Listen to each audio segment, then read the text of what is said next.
is going on, everyone, and welcome to a 2022 of Best See the Track. We are at the Clash at the LA Coliseum, and joining us today is potential potato farmer and half of Stock Car Scoop, Bryan Nolen. Bryan, you were pretty giddy to go to this track too. How is it being at the LA Coliseum?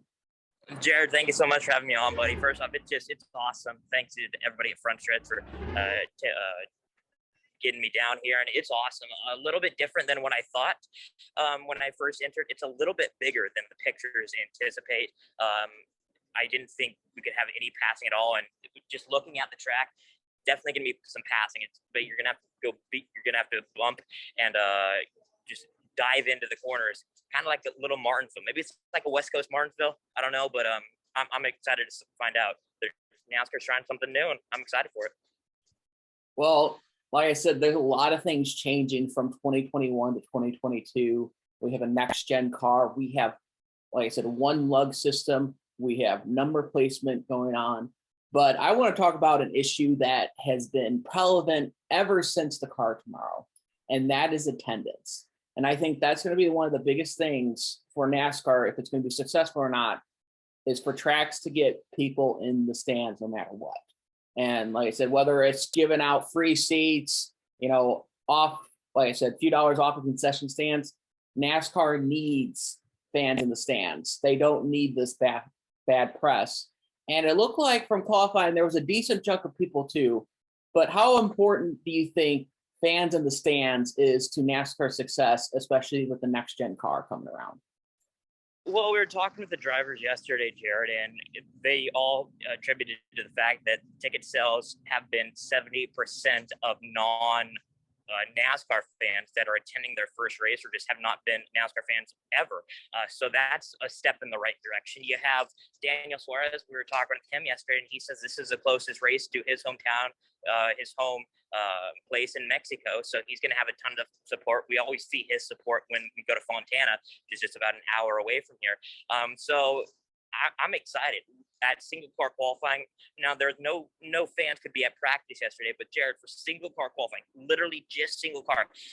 I was talking with our Frontstretch colleague, Davey Siegel. There's probably about 800 people here for single car qualifying. That takes us back to the Daytona days back in like 2000s, where you'd come for single car qualifying. I mean, it is the impact that they had on attendance yesterday. I was very impressed. So I'm looking forward to it. I think it's going to be a great crowd. Should be some good racing.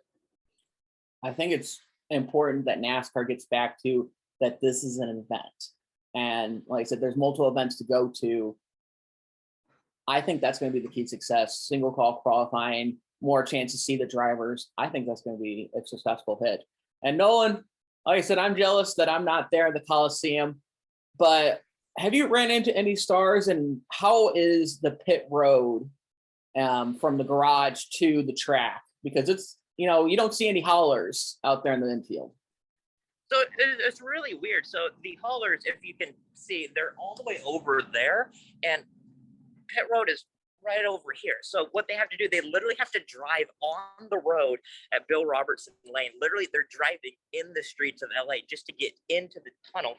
So then they go down the tunnel, they have to wait, and then they go onto the pit road. For us as media, we can't even get onto the pit road because there's literally not a pit road, so to speak. So with that being said, we're kind of relegated to the garage area, but it's just so unique. I was talking with Davey again, and he says this reminds him of a K&N West race, because all the garages at K&N West races, well, I should say not all, most of them are usually in what's the word? They're usually in garages. With that being said, this is weird. There's no garage stalls. They're literally in parking spots. They're literally in the parking garage. So it's weird. There's only 1 to 2 people in the middle of the track. That probably tire equipment, tire people, just in case a flat tire happens. But it's weird, it's unique, and I commend NASCAR for doing this, because they had to take a huge risk. In 2019, Ben Kennedy was looking around. He's traveling the entire America, entire U.S., looking for potential revenue, potential unique things, and he says, let's do it. Let's try it. And you know what? This has worked amazing. Kevin Harvick said best, no matter what happens tomorrow, which he said this yesterday, this has already been a success. Track's not flown away. The cars are here. The drivers are here. The celebrities are going to be here. No matter what the racing is, this has already been a success. I agree. Like I said, there's the philosophy a lot could go wrong, especially when a track wasn't even a track 6 months ago. I think they started construction in September, I believe, for this. So it's pretty impressive. I mean, can you picture a football field underneath all that? I mean, I can't. Literally, after I was talking with a couple other media guys, and after about 10 to 15 laps, you can't even remember off the top of your head at first glance that this was a football field a couple of months ago. I mean, they did this super, super quickly. Bubba Wall says this is basically a tryout to see where we can go next. I mean, they did this in about 30 days. So he commended NASCAR as well. Most often, if not every single driver, commended NASCAR for doing an amazing job. And I think most of the racers, if not all of them, are very, very excited.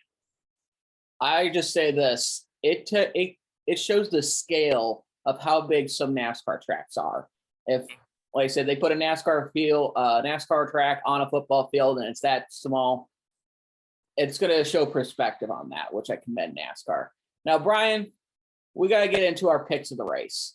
So if you would have asked me before the clash who was the favorite to win, I would have looked at similar tracks like Martinsville and Richmond. And one driver that sticks out to me was Martin Truex Jr.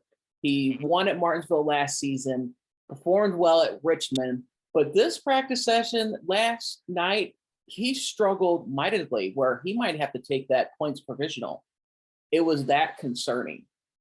So after seeing what was going on in practice, I think Kyle Busch will be a threat, but there was one driver that was kind of sticking out, and it was the number 9 of Chase Elliott. I think Chase Elliott can get this done and win the clash. I know on Stock Car Scoop, you said this was random. You were going to go with Ryan Blaney. Are you sticking with your pick, or do you see someone more as a favorite now after a day of practice and qualifying?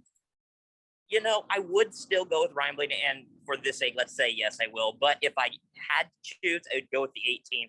I think at the very end of the practice sessions, I realized that his car was just getting off the turns, and it was just flying. It had great speed, great balance, and I thought there was a few cars, but that 18 looked really, really good. A couple other ones to watch out for: the Kaulig cars, AJ Allmendinger and Justin Haley. That 31 car of Haley's been very speedy. He's been very, very quick, so watch out for him. AJ, although not the best qualifying position for the heats, he's definitely going to be one in contention if he does make the main. On the opposite side, look at Kurt Busch, look at Bubba Wallace, look at Ross Chastain. They were below the order of where they should be in qualifying, and they could potentially miss this 23-car race. That would not be good for Kurt Busch in his first year with 2311. I would not be surprised, Jared, if a big name driver does not make this 23 car field. Well, this field's going to be slashed, and like I said, about a third of it's going to be going home. So there's going to be a few drivers that are not going to be happy. But like I said, we'll wait and see. Like I said, go enjoy this race weekend. And from everyone here at Frontstretch.com, follow us at Frontstretch. You can follow me at The Real Jared Haas, and you can follow Bryan Nolen also on Twitter. And from everyone here, have a great race weekend.